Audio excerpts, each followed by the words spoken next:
Non, c'était pas moi, comme l'a dit, je voulais pas le dire, mais bon, normalement, c'était pas moi. Alors, soit je me suis trompé dans le planning, soit le planning, je sais pas, j'ai pas le bon planning, je sais pas. Soit il y a quelque chose qui s'est passé, mais c'est pas grave. Dieu est fidèle. Amen. Qu'est-ce qu'il y a? Amen. L'essentiel, c'est que moi, je suis pas dans le vide. Sinon, on est mal. Hein. Et avant que nous puissions lire un texte, j'aimerais vous expliquer ce qui m'est arrivé la semaine dernière. Je comptais vous le dire, mais j'avais dit, bon, je le dirai pas ce dimanche, puisque c'était un autre frère qui devait prêcher. La semaine dernière, je préparais un message donc pour Vienne, et j'avais fini mon message. Et au moment où je finis mon message, je relis mon message, et une grande tristesse dans mon cœur. Et je dis, Seigneur, tout ce que je vais dire là, mais je l'ai déjà dit. Seigneur, je l'ai déjà dit. Pourquoi tu me donnes la même chose? Ils le savent déjà, Seigneur. Ils le savent. Je n'ai pas besoin de le redire encore. Ils le savent. Et à ce moment-là, a retenti dans mon cœur cette phrase. S'ils le savent, quand le mettront-ils en pratique? Ça m'a inondé de tristesse. C'est comme si j'avais ressenti la tristesse de Dieu dans cette phrase. Mes sœurs, mes frères, nous sommes dans des temps où Jésus revient bientôt. Nous devons apprendre à mettre en pratique la parole de Dieu.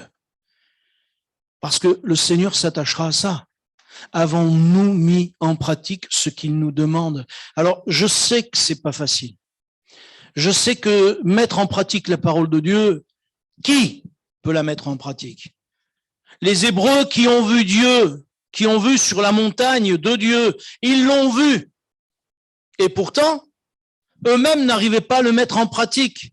Dieu va leur dire et Dieu va leur redire, mettez en pratique, faites ce que je vous demande. Et le premier virage, ils font l'inverse de ce que Dieu a dit. Un exemple flagrant, Jonas. Dieu lui dit, tu vas à gauche, il dit, non, je vais à droite. Dieu lui dit, tu vas sauver Ninive, il dit, Ninive, je ne veux pas savoir, moi je vais de l'autre côté. Et Dieu est obligé de taper fort pour que Jonas revienne à ce que Dieu lui demande. Notre cœur est dur. Notre cœur est difficile à entendre ce que Dieu nous demande. Des fois, Dieu nous demande, repens-toi, et il n'y a pas de repentance. Et après on dit, mais pourquoi Dieu ne me bénit pas? Jacques en parle, et on va le lire tout à l'heure. Mais combien il est important que nous puissions obéir à Dieu. Parce que si nous ne savons pas obéir à Dieu dans les petites choses, comment pourra-t-il nous confier de grandes choses? C'est pas possible. C'est pas possible. Et j'aimerais ce matin, parce que je cherchais mon message tout à l'heure, là, parce que j'avais pas du tout prévu de prêcher ça, mais je cherchais mon message et il m'est venu cette pensée, j'aimerais le lire avec vous, s'il vous plaît, dans le livre des Hébreux. Le livre des Hébreux au chapitre 12. Hébreux chapitre 12 et verset 1.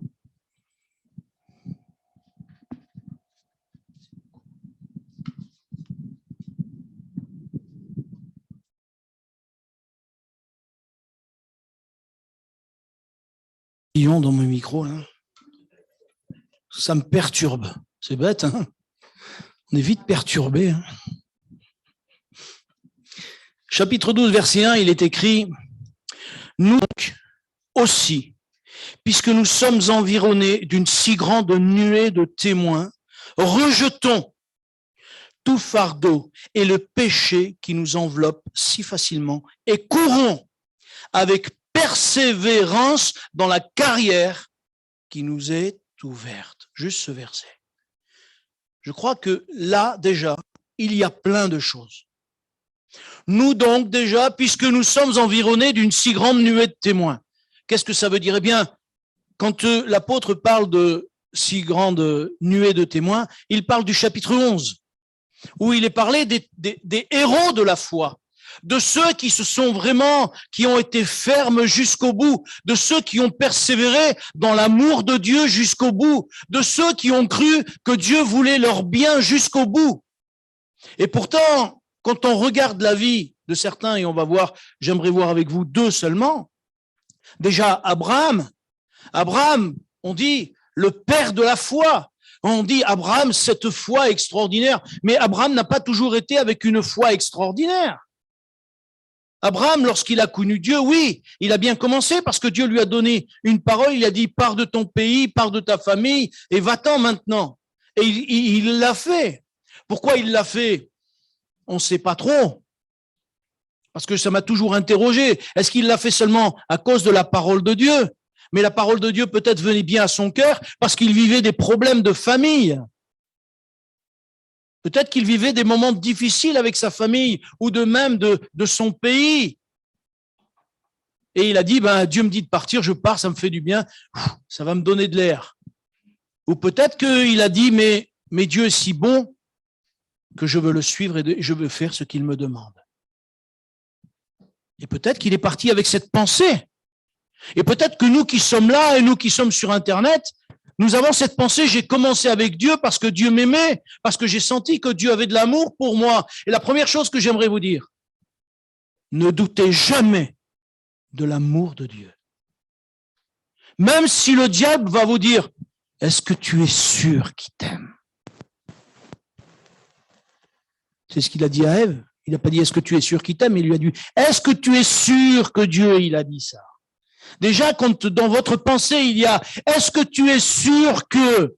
Déjà, on dit « ça y est, on sait qui c'est ». Il vient toujours avec les mêmes manières. Les mêmes manières de marcher, vous savez, les pas silencieux qui disent « est-ce que tu es sûr que… » Oui, je suis sûr que Dieu m'aime.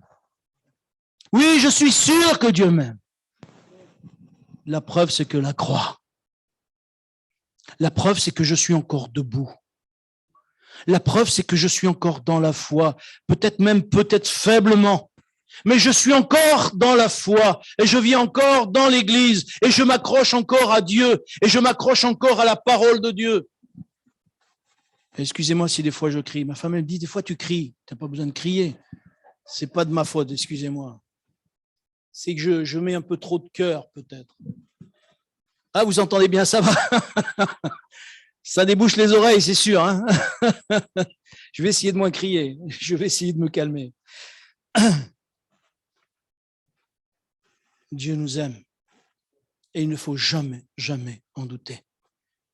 Parce que il voudra, lui, nous tenir jusqu'au bout. Même vers ceux qui sont partis un peu de travers, Dieu essaye toujours de les ramener. Et en parlant d'Abraham, on se rend compte qu'Abraham, il est passé par des moments difficiles. Mais au travers de ces moments difficiles, il a appris à faire confiance à Dieu. Un moment, quand il a vu qu'il y avait de la famine dans le pays, qu'est-ce qu'il a fait? Il est retourné en Égypte. Il a dit, oulala, là-bas, il y a du pain, je vais retourner là-bas, ça va être bien. Et puis là-bas, il s'est fait piéger. Parce que quand le diable nous emmène quelque part où Dieu ne veut pas que nous y soyons, eh bien, le problème, c'est que le diable nous piège. Il l'a piégé parce qu'après, il a été obligé de dire que sa femme, c'était pas sa femme, c'était sa sœur. Il avait à moitié raison et à moitié tort, parce que c'était sa demi-sœur. Pourquoi ils étaient mariés? Je ne sais pas, moi, à l'époque, ça se faisait sûrement. Et il a dit, c'est ma sœur, ça l'arrangeait bien. Il s'est dit au moins, parce qu'il semblerait qu'elle était tellement belle, que même quand elle avait 90 ans, il y a les gens qui voulaient se marier avec elle. Alors bon, après, chacun fait comme il veut, hein. Mais 90 ans, quoi, elle devait vraiment être belle quand même, hein. Et il dit, c'est pas ma femme, c'est ma sœur. Le diable l'a piégé par le mensonge. Au point qu'à un moment donné, il va mentir avec lui, ce roi, il va mentir avec un autre roi, il va mentir avec un autre roi. Il ne va pas arrêter de mentir. Mais parce que Dieu veut lui apprendre qu'il faut dire la vérité, il faut dire les choses comme elles sont. La vérité, des fois, dans la vie chrétienne, c'est difficile. Surtout quand on a tort. Quand on a tort, c'est difficile de dire j'ai tort. Quand on a tort, c'est difficile d'accepter et dire mais quand même, j'ai un petit peu raison. Non, quand on a tort, on a tort. Et vous savez ce qu'on fait? Non mais, c'est que les circonstances ont fait que j'ai tort, mais non, on n'essaye pas de louvoyer. Soyons vrais. Et surtout devant Dieu. On ne peut pas mentir à Dieu. On ne peut pas raconter à Dieu n'importe quoi. Dieu, il connaît même le fond de nos cœurs. Il connaît même les décisions pour lesquelles nous avons agi comme ceci ou comme cela. Dieu, il sait toutes choses. Et ce que Dieu voulait amener à Abraham, c'est à une finalité. La première finalité, c'était déjà de dire la vérité, parce que Dieu est un Dieu de vérité. Et je crois que ça, nous devons vraiment le comprendre. Nous ne devons pas avoir peur de dire la vérité, même si nous avons tort. Parce que Dieu saura faire que les cœurs s'inclinent. Si on sait dire, oui, c'est vrai, je me suis trompé, pardon. Alors Dieu saura faire pour que les cœurs s'inclinent et qu'ils soient en notre faveur et pas en notre défaveur. Abraham a appris aussi, petit à petit, à s'appuyer sur Dieu, à faire confiance à Dieu dans les moindres détails de sa vie, au point que sa communion a changé, au point que sa relation avec Dieu a changé, au point qu'on se trouve, si vous vous rappelez bien, il est au chapitre 18 ou 19 de la Genèse, il se trouve au chêne de Mamré, et c'est Dieu qui vient le voir. Dieu vient le voir, et il mange avec Abraham, il y a 2 anges avec Dieu, et puis à un moment donné, il dit, vais-je dire à Abraham ce que je vais faire à Sodome et Gomorrhe? Et puis finalement, il dit, oui, je vais lui partager à Abraham. Voyez-vous, la finalité était que la communion était tellement bien forte avec Abraham que Dieu s'est confié à Abraham. Attendez, est-ce que Dieu a besoin de se confier en nous-mêmes, en nous? Est-ce que Dieu a besoin de nous partager des choses intimes? Mais ce serait le désir de Dieu. Mais nous sommes bien loin de toutes ces choses. Nous croyons que Dieu est au ciel et que oui, il est avec nous, mais il ne va pas partager avec moi.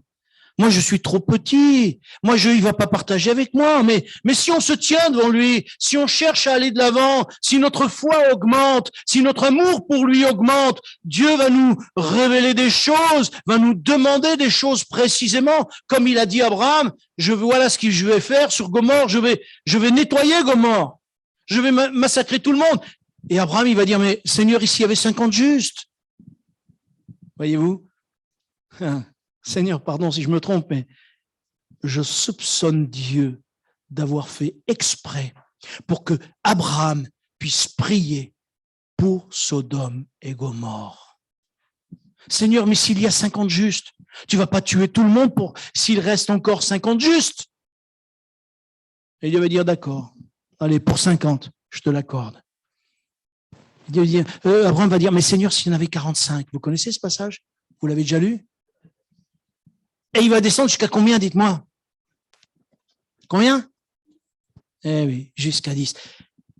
Il est costaud, là, Abraham, hein? Mais qu'est-ce qu'il a rendu si fort, dites-moi?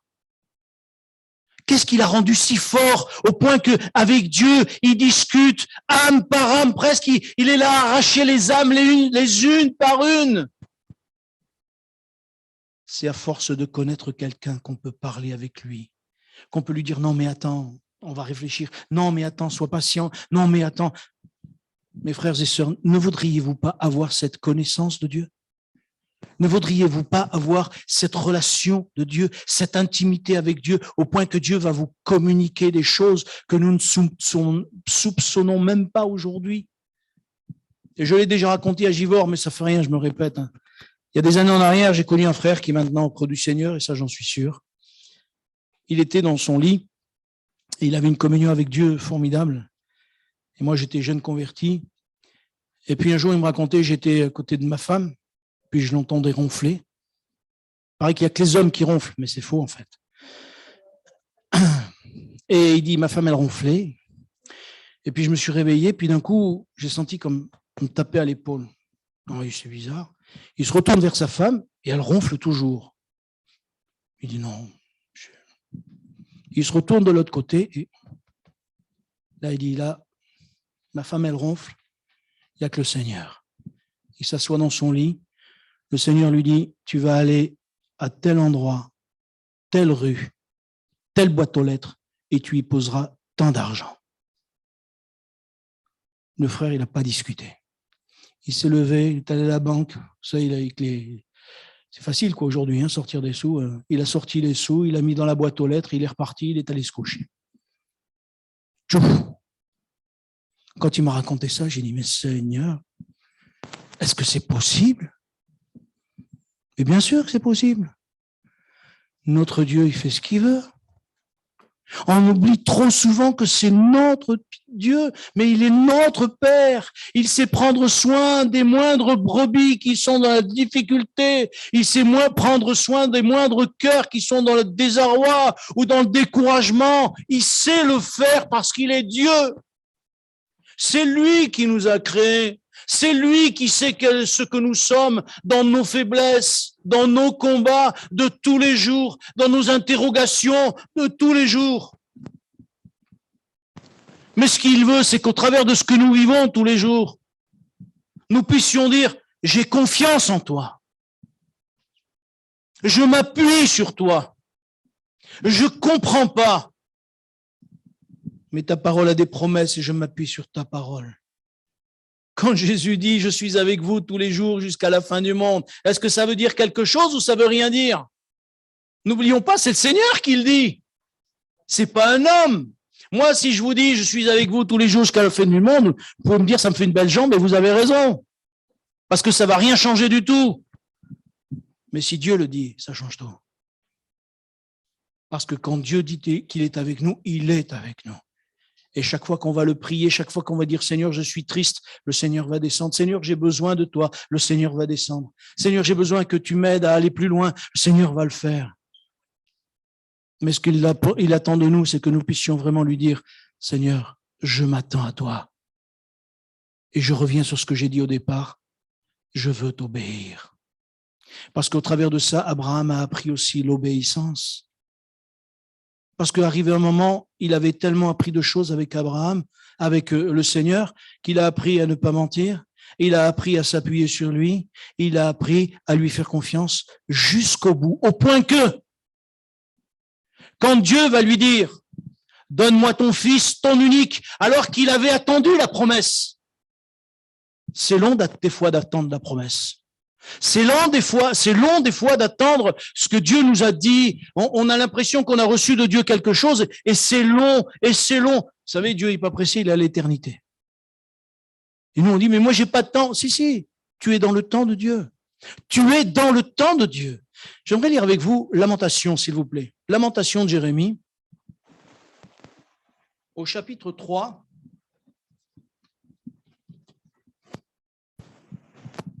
Lamentation de Jérémie au chapitre 3.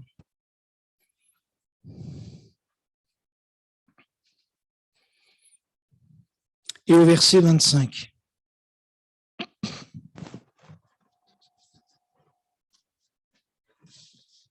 Lamentation de Jérémie, chapitre 3 et verset 25, il est dit, vous y êtes, je vois qu'il y en a qui tournent les pages, je vais laisser les pages se trouver. Lamentation Jérémie, chapitre 3 et verset 25, il est écrit « L'Éternel a de la bonté pour qui espère en lui. » Écoutez bien ça encore. Il est bon d'attendre en silence le secours de l'Éternel. Il est bon pour l'homme de porter le joug dans sa jeunesse. Il se tiendra solitaire et silencieux parce que l'Éternel le lui impose. Amen. Et ça, voyez-vous, c'est une parole qui n'est pas toujours si évidente que ça. Elle est facile à lire, mais quand on s'arrête dessus, lorsqu'on y réfléchit, l'Éternel a de la bonté pour qui espère en lui. Est-ce que la foi, c'est pas l'espérance? La foi est une ferme assurance des choses qu'on espère. Ce que le Seigneur nous demande, c'est que parfois on puisse attendre de sa part le moyen de s'en sortir, parce qu'il n'y a que lui qui peut nous en sortir. Il y a que lui qui peut nous emmener de l'avant. Il y a que lui qui peut nous aider à vraiment franchir ce qu'aujourd'hui nous ne pouvons pas franchir. Et alors qu'Abraham, justement, il a vécu toutes ces choses alors qu'il a attendu pour son fils. Il a attendu quand même jusqu'à... Vous vous rappelez quel âge? 99, 100. 99, t'es sûr de ça? Moi, j'aurais dit 100, mais bon, à quelque chose près, à un an, une année près. Sarah, 90, elle avait. Et toutes ces années, ils ont attendu. Ils ont attendu. Ils ont attendu. Et quand Dieu lui dit, donne-moi ton enfant, ton unique, tu vas le sacrifier. Waouh! Quelle foi fallait-il qu'il ait? Quelle foi fallait-il qu'il ait pour prendre son fils, pour ne rien dire à son fils, pour l'emmener jusqu'au sacrifice, pour ne rien dire à sa femme, parce que sa femme, je ne vous dis pas ce qu'elle lui aurait mis la vie, hein. Elle lui aurait mis la vie, sa femme, hein. Mais il ne va rien dire à sa femme, il ne va rien dire à ses serviteurs. C'est une affaire entre lui et Dieu.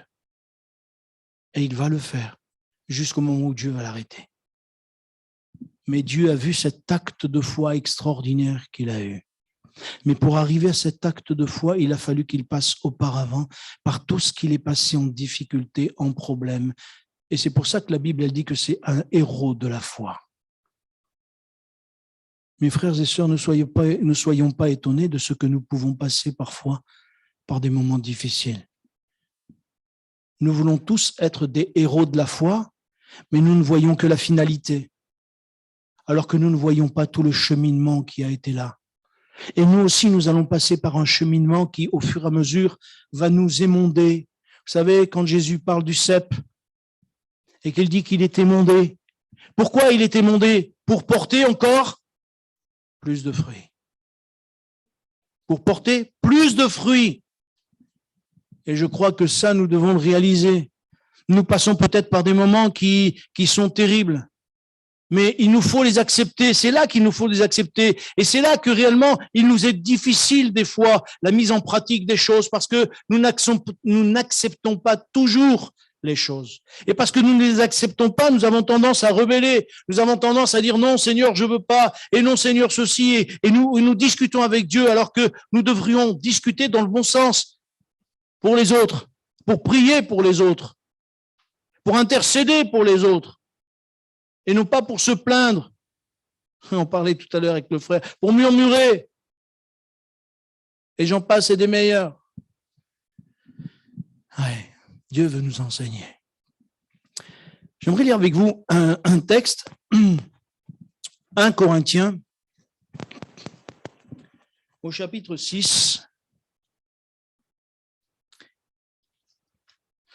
Et ça, c'est un texte, je ne sais pas, pour vous, mais pour moi,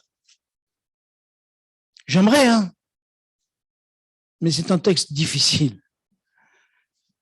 Parce que, encore une fois, il est facile à lire, mais difficile des fois à l'accepter.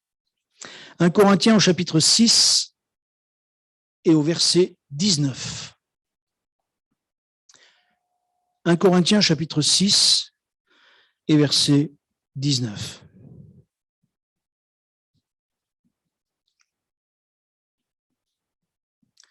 Il est écrit ceci: ne savez-vous pas que votre corps est le temple du Saint-Esprit qui est en vous, que vous avez reçu de Dieu et que vous ne vous appartenez point à vous-même? Car vous avez été rachetés à un grand prix. Glorifiez donc Dieu dans votre corps et dans votre esprit qui appartiennent à Dieu. Vous vous sentez libre? Vous êtes libre ou pas? Et pourtant, vous ne vous appartenez pas. Je ne m'appartiens pas. Je fais ce que je veux de ma vie, mais je ne m'appartiens pas parce que Jésus a racheté ma vie. Et on a tendance à dire, je fais comme je veux. Je fais comme je l'entends. Maintenant, tu ne peux pas. Parce que si tu regardes bien, ma sœur, mon frère, tu appartiens au Seigneur Jésus.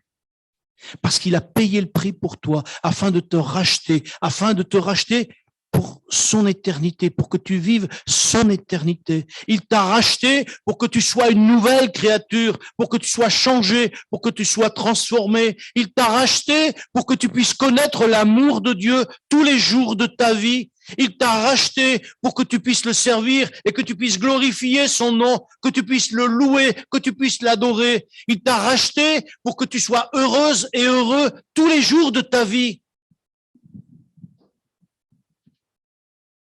Et pourtant, Dieu nous donne la liberté de faire ce que nous voulons. J'ai jamais vu que Dieu a contraint, à part certains hommes, comme Jonas, parce que Jonas était peut-être dur, hein, voire même plus. Mais Dieu n'a jamais forcé personne à venir jusqu'à lui. Et voyez-vous, je préfère être, comme dit la parole, un esclave de Christ qu'un esclave du diable. Les esclaves du diable, on les voit autour de nous. Ils sont malheureux, ils vivent dans le péché, ils font n'importe quoi, ils sont capables de tuer, ils sont capables de n'importe quoi. Moi, je préfère être un esclave de Jésus-Christ parce qu'il me donne vraiment sa paix. Et dans les moments difficiles, il sait conduire mes pas. Dans les moments difficiles, il sait venir me parler et me dire « ne crains pas ». Dans les moments difficiles, il sait dire « je suis avec toi ». Et je crois que chaque jour qui passe, c'est à nous à pouvoir dire « Seigneur, aide-moi. Aide-moi à grandir avec toi. Aide-moi à progresser. Aide-moi à t'obéir ». Je reviens sur ce texte que j'ai souvent dit et que plus ça va, plus ce texte imprègne mon cœur. C'est dans le livre des Hébreux au chapitre 5 où il est écrit au sujet de Jésus, il est dit, il a appris l'obéissance. Il a appris l'obéissance. Nous avons tellement, mes frères et sœurs, à apprendre. Nous avons tellement à apprendre à nous tenir devant lui, à apprendre à l'écouter, à apprendre à obéir à ce qu'il nous demande. Dans l'épître de Jacques, il est dit justement que la parole de Dieu, nous devons vraiment la mettre en pratique et que nous ne soyons pas comme quelqu'un qui se présente devant un miroir, vous savez, qui regarde son visage et aussitôt qu'il a détourné, il oublie même le visage qu'il avait. Et pourtant, je peux vous dire qu'on en passe du temps devant nos miroirs. Vous avez remarqué? Les femmes pour se maquiller, pour regarder si on est beau, si on a des cheveux ou pas. Il y en a, c'est vite réglé le problème. Hein, mais on passe du temps devant nos miroirs. Hein, et si on passerait du temps devant la parole de Dieu, que Dieu nous aide à la mettre en pratique. Le deuxième personnage que j'aimerais vous parler de la parole de Dieu, qui est un homme aussi de foi, eh bien, c'est David. David est un homme qui a découvert Dieu dans sa jeunesse. Je sais pas, mais je pense qu'il a toujours entendu parler de Dieu et que sa vie était peut-être un peu particulière. Je ne vais pas rentrer dans les détails parce que je ne connais pas tous les détails de la vie de David. J'en ai entendu certains bribes, mais je préfère pas en parler parce que la Bible ne nous en parle pas. Mais une chose qui est sûre, c'est qu'il n'était pas aimé de ses frères. On le voit lorsque chaque fois que David essaye de parler, ses frères ne l'aiment pas. Mais qu'est-ce que tu fais là? On dirait qu'ils sont jaloux de lui. En plus, excusez-moi, mais il a été choisi de Dieu. Son père ne l'appelle même pas pour que lorsque Samuel cherche à savoir qui Dieu va choisir, il dit appelle tes fils, il appelle tous ses fils, sauf le petit dernier qui a 17 ans, il l'appelle même pas. C'est pas son fils ou quoi? Alors j'ai l'impression qu'il n'était pas trop aimé de sa famille. Enfin, de ses frères en tout cas, et de son père peut-être pas trop non plus. Mais une chose est sûre, c'est que Dieu avait quand même le regard sur lui. Et ça, je trouve ça merveilleux. Parce que si même des fois on se sent seul, pas aimé des autres, Dieu est celui qui nous aime quand même. Et j'aimerais vous dire et redire encore, comme je l'ai dit tout à l'heure, ne doutez jamais de l'amour de Dieu. Jamais. Parce que Dieu est fidèle. Et David, alors qu'il a été choisi par Dieu, alors lui-même, il va dire qu'il a appris derrière ses moutons, il était en train de garder ses moutons, il a appris à combattre l'ours et le lion pour défendre ses brebis. Mais malgré cet amour qu'il a pour Dieu, malgré cette foi qu'il a pour Dieu, ça n'empêche pas ses problèmes et ses difficultés. Parce que lorsqu'il va épouser la fille de Saül, parce qu'il va gagner Goliath, il va avoir une grande victoire. Et on a toujours tendance à voir David et Goliath, David, oh, quel l'homme puissant qui a gagné Goliath, etc. Mais la vie derrière de David, avant, on la connaît pas trop, mais comme je vous l'ai raconté un petit peu, elle semble pas très simple. Mais après, une fois qu'il est quand même gendre du roi, elle n'est pas plus simple. Parce qu'en tant que gendre du roi, le roi veut sa peau. Le roi veut tuer David. Même une fois ou deux, il a failli le faire. Mais pourquoi il ne l'a pas fait? Parce que c'est Dieu qui tient toutes choses dans ses mains. Dieu qui tient toutes choses dans ses mains. Et David est obligé de fuir. Mais au moment où il a fui, Dieu l'a quand même gardé. Il a eu des moments de doute, il a eu des moments de difficulté. Lisez l'histoire de David et vous allez voir toutes les doutes qu'il a eu, des moments où il ne savait plus quoi faire. Mais il a toujours cherché à faire une chose, à obéir à Dieu. Une chose qui me revient à l'esprit maintenant, est-ce que vous vous rappelez lorsque Saül poursuivait David et qu'il avait déjà manqué une fois ou deux de le tuer, qu'il n'avait pas réussi, David avait essayé de s'échapper, et à un moment donné, alors qu'il essaye de retrouver David qui a à peu près 600 hommes avec lui, à un moment donné, le roi Saül est allé se couvrir les pieds, comme on dit, dans une grotte. Je ne sais pas si vous savez ce que ça veut dire se couvrir les pieds, mais non, je ne vous le dirai pas.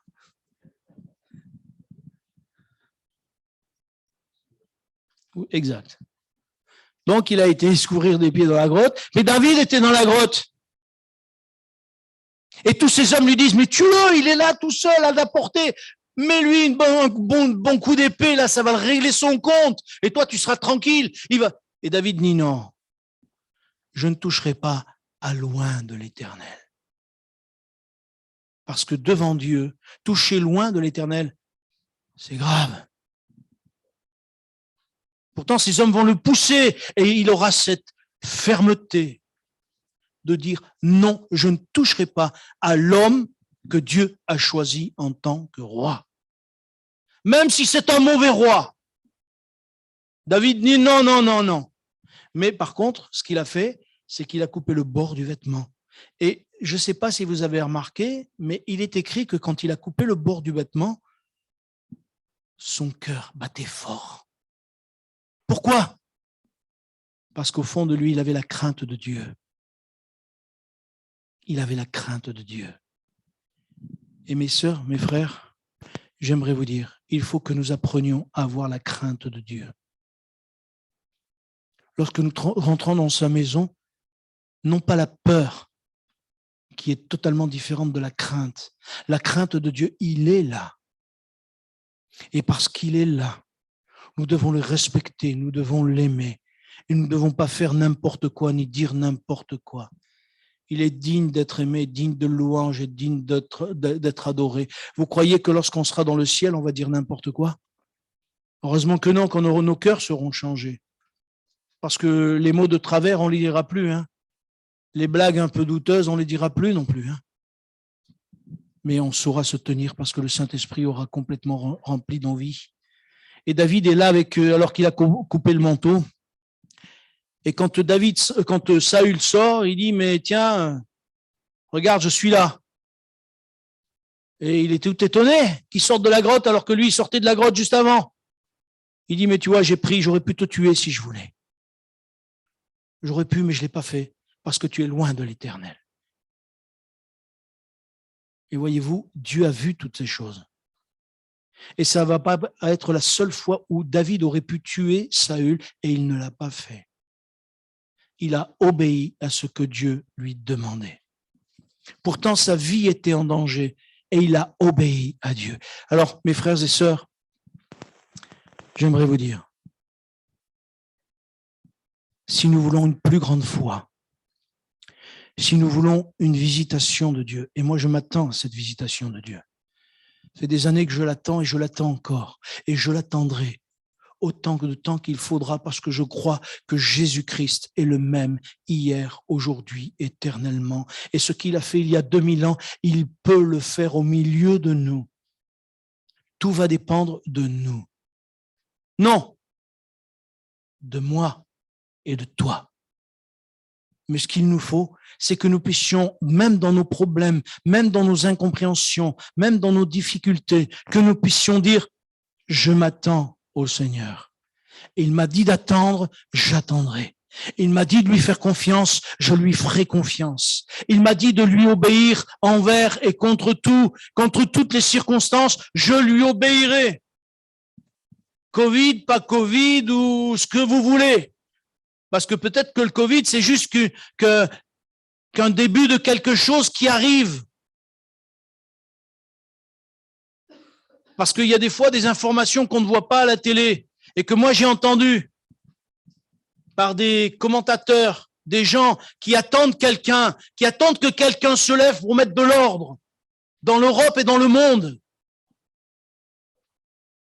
Et quand j'ai entendu ça, je me suis dit, mais Seigneur, tu es à la porte. Quand j'ai entendu que les gars ont dit, non, mais il va se lever bientôt. On croit qu'il va venir, il faut que cet homme soit là. Et les gars, ils discutaient fermement sur ça. Et j'ai dit, Seigneur, ça y est, tu es là. Tu es là. Et avant que le Seigneur vienne, nous avons une tâche à faire. Sauver le plus grand nombre. Mais pour que le Seigneur soit avec nous, comme je le disais, pour sauver les hommes, pour qu'il y ait prodige, qu'il y ait miracle, qu'il y ait ces choses-là. Le Seigneur attend de nous que nous puissions faire ce qu'il nous demande. Et ce qu'il nous demande, c'est que nous fassions confiance, que nous marchions avec lui, que nous puissions développer notre communion avec lui. Et le Seigneur nous bénira et nous conduira. J'aimerais prier, s'il vous plaît.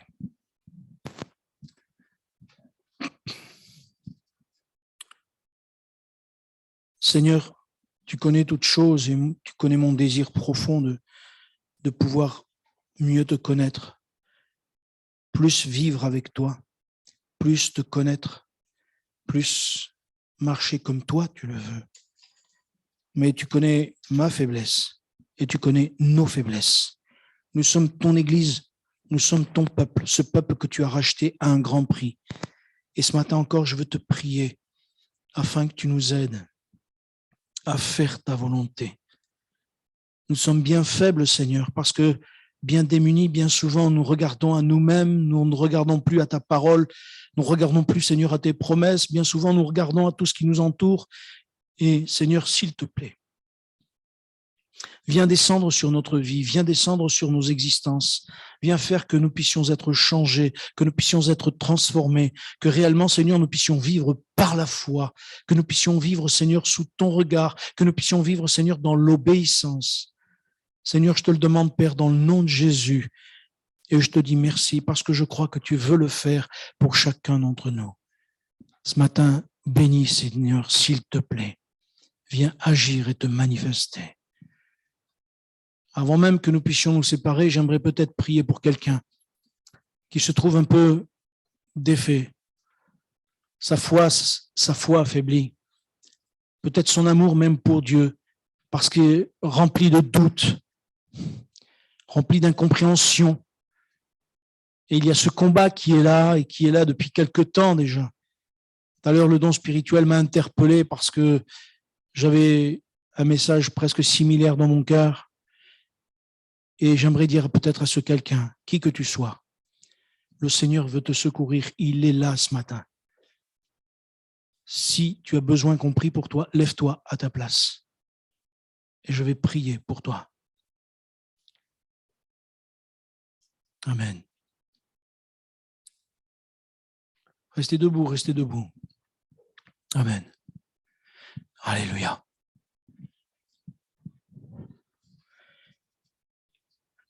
Faire confiance à Dieu, ça implique ne pas forcément comprendre. Jésus n'est pas un aveugle qui conduit des aveugles. Jésus voit très bien et il nous conduit. Au travers de ce que vous vivez, mes sœurs, mes frères, c'est la formation que Dieu vous donne pour que votre foi soit ferme, enracinée, enraciné dans sa parole, enraciné en lui, enraciné vraiment. Seigneur, tu vois mes sœurs, tu vois mes frères, et je te prie de les visiter ce matin.